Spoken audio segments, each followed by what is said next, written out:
നമസ്കാരം. Alpha palliative care daily ന്യൂസിലേക്ക് സ്വാഗതം. പ്രധാന വാർത്തകൾ. ആൽഫ കമ്പാഷനേറ്റ് കേരളം വിഷൻ 2030 ഇനിഷ്യേറ്റീവിന്റെ നേതൃത്വത്തിൽ ഇന്നു മുതൽ പാലിയേറ്റീവ് പരിചരണ പ്രചാരണം ആരംഭിക്കും. മൂവാറ്റുപുഴ സെന്ററിന്റെ പരിധിയിലാണ് ഒരാഴ്ച നീളുന്ന പ്രചാരണം ആരംഭിക്കുന്നത്.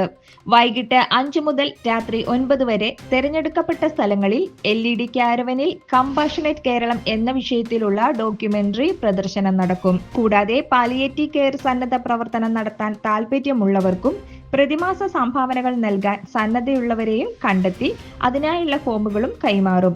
Vision 2030 state coordinator Amjith Kumar, SAPC state coordinator Fabin baby, alpha Muvattupuzha centre ഭാരവാഹികൾ എന്നിവർ നേതൃത്വം നൽകും.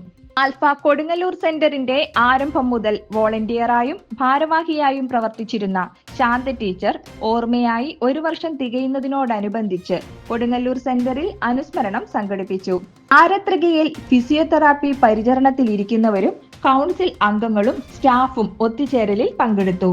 വൈസ് പ്രസിഡന്റ് PK റഹീമിന്റെ അധ്യക്ഷതയിൽ ചേർന്ന യോഗത്തിൽ Kodungallur Azhikode enforcement ASI VN Prashant Kumar അനുസ്മരണ പ്രഭാഷണം നടത്തി. Kareem Venattu, EV Rameshan, CM Moidu, Sreekala, Seenath teacher, Fathima teacher, Sunaja തുടങ്ങിയവർ ഓർമ്മകൾ പങ്കുവച്ചു. ശാന്ത ടീച്ചറുടെ മകൻ ഹാരിസും കുടുംബാംഗങ്ങളും പങ്കെടുത്തു. ആൽഫ ഹോസ്പീസിന്റെ നിർമ്മാണത്തിനായുള്ള ബ്രിക് സ്പോൺസർഷിപ്പ് ക്യാമ്പയിന്റെ പ്രവർത്തനങ്ങൾ ആൽഫ എടമുട്ടം തറവാട്ടിൽ പുരോഗമിക്കുകയാണ്. വാൾ ഓഫ് ഹോപ്പ് എന്ന ക്യാമ്പയിന്റെ വിജയത്തിനായി ഡിസംബർ 20 തൃശൂരിൽ നടന്ന പരിപാടിയിൽ ഓൺലൈനിലൂടെ സ്പോൺസർഷിപ്പ് സാധ്യമാക്കുന്നതിനായി ആൽഫ ഹോസ്പീസിന്റെ വെബ്സൈറ്റിന്റെ ലോഞ്ചിങ്ങും നടത്തിയിരുന്നു.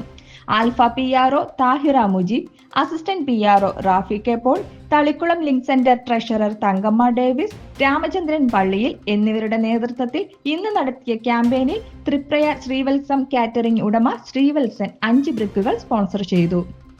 ആൽഫ കുട്ടനാട് സെന്ററിന്റെ പരിചരണത്തിലിരിക്കെ വിട്ടുപിരിഞ്ഞ പങ്കജാക്ഷി അമ്മയുടെ 1ാം ചരമവാർഷിക ദിനത്തോടനുബന്ധിച്ച് കുടുംബാംഗങ്ങളും ബന്ധുക്കളും പങ്കെടുത്ത് പ്രാർത്ഥനാ യോഗം ആൽഫയിൽ നടത്തി.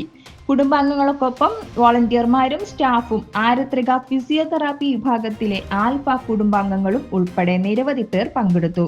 പ്രാർത്ഥനാ യോഗത്തിന് ശേഷം ചടങ്ങിൽ പങ്കെടുത്ത എല്ലാവർക്കും ലഘുഭക്ഷണവും ഉണ്ടായിരുന്നു. പങ്കജാക്ഷി അമ്മയുടെ സ്മരണാർത്ഥം കുടുംബം ആൽഫയ്ക്ക് ധനസഹായം കൈമാറി. ഇതോടെ ഇന്നത്തെ വാർത്തകൾ അവസാനിച്ചു. ജയ് ഹിന്ദ്.